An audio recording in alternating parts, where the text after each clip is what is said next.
When Nashville musician Cal Yorlets was gunned down in February 2019, hypnotized by a cheap perfume, an entire city came to recognize his face. I lay in my bed at night and I picture his face all the time. I think about them all the time, especially his mom. For the mother of the accused killer, 16-year-old Decorrius Wright, even the sight of men who look like Yorlets can bring her to tears. All I saw was Mr. Cal's face. All I saw was his face because the man looked so much like him. Imagining what Yorlet's mother must be feeling also makes her cry. I seen her in court for the first time. I couldn't even just really look at her because I knew how hurt she was, because I would be hurt if my child was taken away from me. So yes, I think about Mr. Cal and his family all the time. Martine Wright remembers the moment she first learned Decorrius was in trouble. The only thing I could do was stand on my front porch. It was nighttime, and look up into the sky and yell and scream out, "Decorrius, what have you done? What have y'all done?" You were devastated. Yes.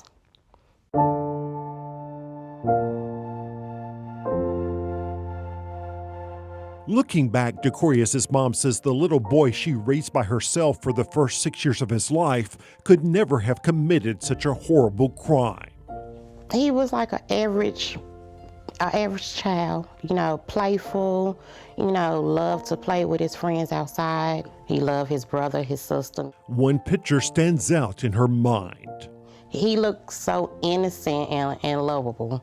But around age 12, something happened with Decorrius. Not listening to the teachers, and being suspended. He was expelled from school, sent to alternative school, where he also got kicked out. Mental health professionals diagnosed him with ADHD and gave him medication, but Martine could not be there to give it to him. I worked every morning, so I wasn't able to give Decorrius his medications in the morning time. So I had the school to give it to him, after he eat breakfast every morning.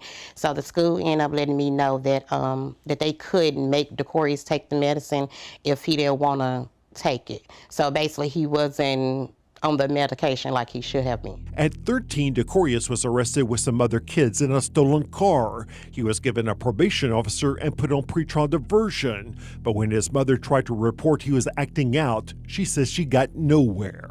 So the people who I talked to, I was like, so who is his PO? No one never gave me any information about it.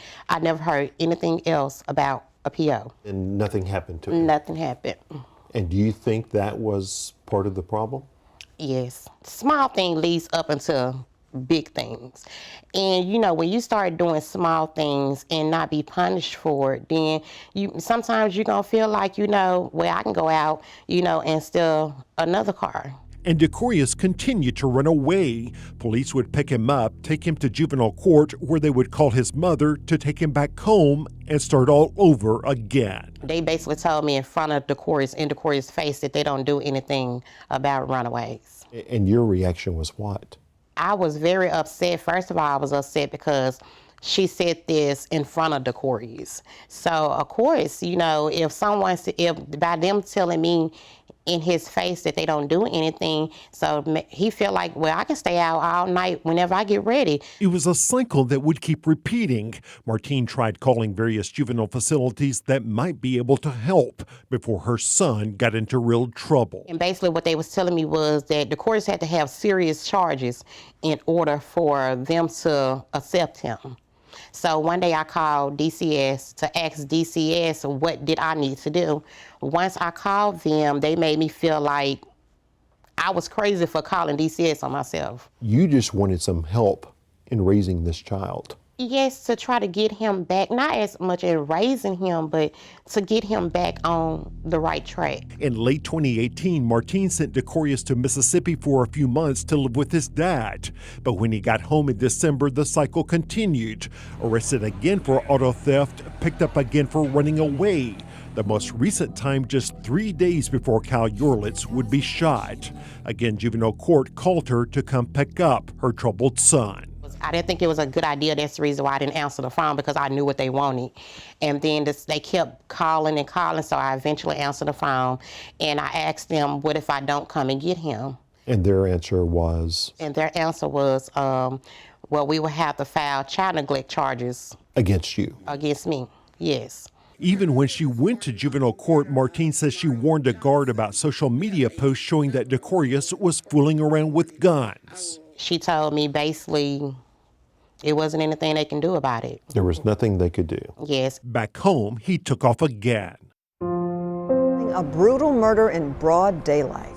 Eventually, police called his mom to let her know Decorrius was finally in custody, one of the 5 juveniles arrested for the murder of Kyle Yorlets.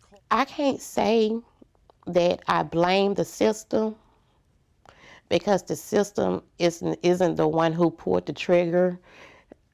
I blame the system some, but at the end of the day, Decorrius, he's the one who pulled the trigger. They say he's the one who put the trigger. You think the system failed Decorrius? Yes, I do. If they would have been there, when I was reaching out for help, maybe he could have been saved from this.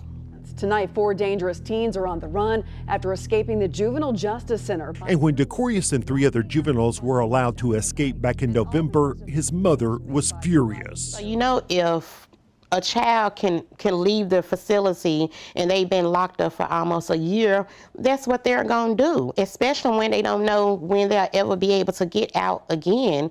So I blame the system once again, for that. Now prosecutors are asking that Decorrius be transferred to the adult system and tried as an adult. I feel like that, of course, he have to do some kind of time, because Mr. Kyle was an innocent victim. But I'm saying is not his whole life. Still, she wonders how things might have been different for her son and for Kyle Yorlets if the system had not been so broken. This is like a nightmare to me and my family, a nightmare that I wouldn't want no other parents or families to go through.